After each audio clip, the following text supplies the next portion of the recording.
Hai uns días facíase pública unha reunión da conselleira de Política Social, Fabiola García, cun grupo de empresarios que promoven a construción dunha residencia privada para a terceira idade en Boiro, con preto de 80 prazas, e que incluiría tamén un centro de día.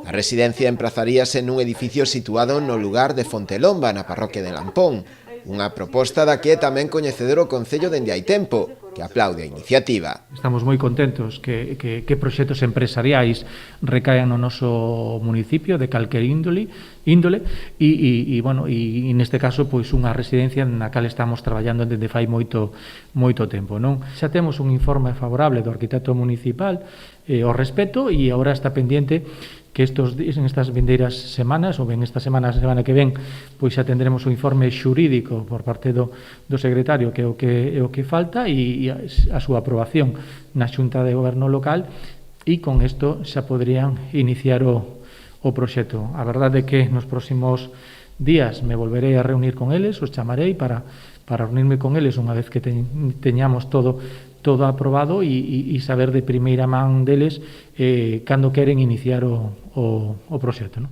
Aínda así, o alcalde Xosé Ramón Romero indicou que seguirá a traballar por conseguir unha residencia pública para Boiro, cumprindo así o compromiso dado aos veciños. Eso non quere dicir que sigamos traballando en ter unha residencia pública, non? De xestión pública para o noso Concello, non? Porque sabemos que non todas as economías poden permitirse ir a unha residencia privada.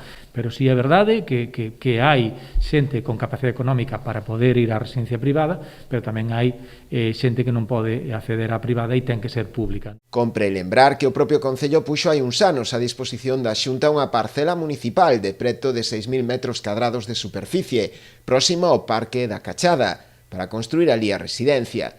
Unha proposta pola que obtivo polo de agora calada por resposta por parte de Política Social, que decidiu finalmente construíla en Ribeira.